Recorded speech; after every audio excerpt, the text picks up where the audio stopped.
Alors, et comment est-ce que vous décririez votre personnage, c'est-à-dire ses forces, ses faiblesses, et en fait ce qui vous intéressait dans ce personnage? Lee Adama, il est un fils, avant tout, un fils d'un père très important, et il cherche son propre voie, son propre...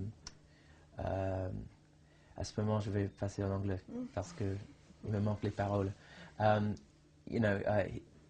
he's an ambitious, young, vigorous man that's looking for his own identity, and he's defined in this situation by his father, who's very powerful and very dominant. And then that's at the core of what Lee is. He's ambitious, and he's also carrying a lot of guilt and resentment, and but he also, he believes in doing the right thing. He's got a passion for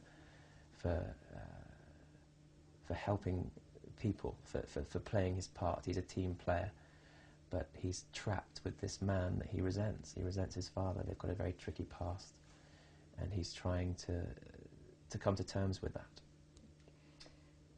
Il abandonne un petit peu sa carrière militaire, même, j'allais dire, il la met de côté, il abandonne pour devenir avocat. Oui. Ça vous intéressait, vous trouviez ça Absolument. intéressant Oui, comme oui. évolution? L'important quand on fait une série comme Battlestar, c'est de développer les personnages. Rien ne reste. Tout doit changer. Alors, la situation, c'est que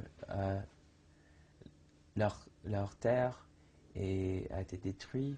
Ils doivent se réinventer. Ils doivent créer la civilisation de zéro. Alors, c'est clé que, again, English now, maybe this is a pattern, I should just stay in English. Nothing, the point of the show is a crisis of identity. Everyone is forced to examine who they are and what they are and why live. Why is humanity worth saving? What have we done that's worthwhile? And everyone is involved in a struggle to fight, to survive every single day. So for Lee, he's discovering who he is and growing through his experience. So I love the fact that he then leaves the military thing, becomes a lawyer and then a politician. He's challenging himself. He's also trying to escape his father's influence.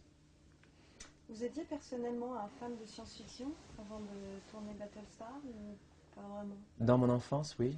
J'adorais Star Wars et Battlestar Galactica, absolument. Quand j'étais tout petit, tous mes jouets étaient de l'espace, des space things. Mais quand j'avais à peu près 13-14 ans, je ne m'intéressais plus aux science-fiction. J'ai toujours aimé les grands auteurs de science-fiction, George Orwell, Aldous Huxley, Jules Verne, quoi. Les grands écrivains qui élevaient le genre, qui ont élevé le genre.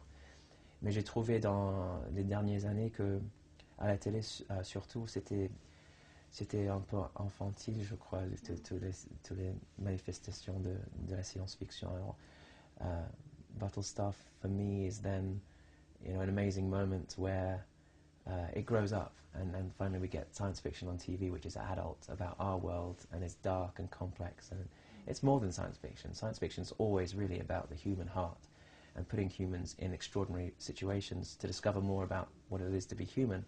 It's not about the extraordinary situations, and I think that's the mistake that we make sometimes with sci-fi. We obsess about the technology, the aliens, the other things, and not what it really is, which is a means to discover the complex workings of people and how they function. Ouais, faut pas l'oublier. Vous êtes anglais? C'est différent de travailler avec des Américains aux États-Unis, ou ça vous faisait bizarre? Enfin, ça a été facile? Je suis anglais, mais je suis aussi américain. Mon père est américain, alors je n'ai jamais habité en Amérique avant de Battlestar. Alors c'était pour moi une opportunité, une occasion